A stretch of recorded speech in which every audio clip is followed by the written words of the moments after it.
susunod na programa ay rated PG. Ito ay nangangailangan ng patnubay at gabay ng magulang para sa mga batang manonood.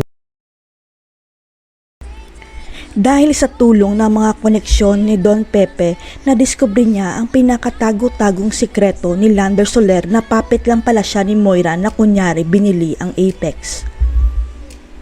Hindi kasi maalis sa isipan ni Don Pepe kung paano nabili ni Lander Soler ang Apex dahil bilyon ang halaga nito at hindi naman kalakihan ang negosyo ni Lander Soler. Humingi ng tulong si Don Pepe sa trusted niyang investigador na si Quinito na halongkatin ang baho tungkol kay Lander Soler at hindi naman sila nabigo dahil natuklasan nila ang totoo.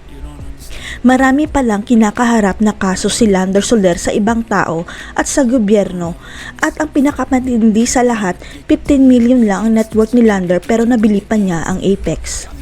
Kaya hindi na nag-aksaya ng oras ang mag-ama at hinanap nila si Lander dahil kukumprontahin nila ito kung nagkabilihan ba talaga sila ni Moira ng shares ng Apex.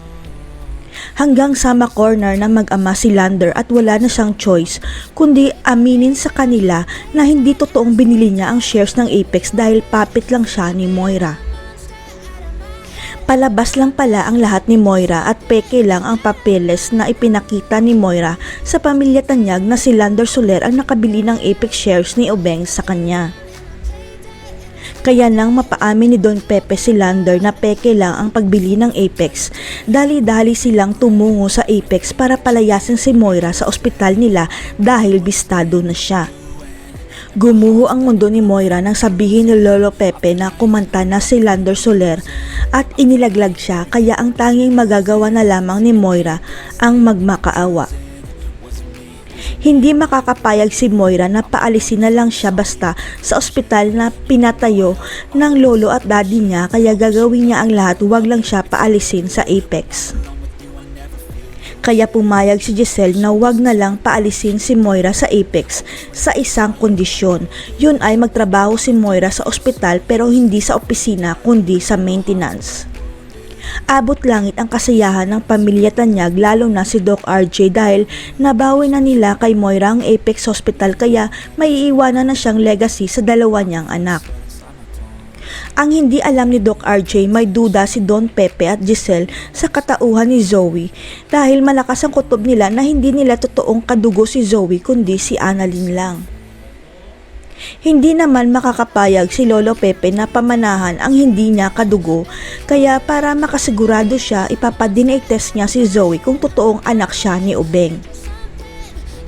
Hindi na kailangan ipa-DNA test si Annalyn dahil nakita na ni Lolo Pepe ang DNA test result nila ni Obeng na 99% nagmatch ang DNA ni Annalyn sa pamilya Tanyag.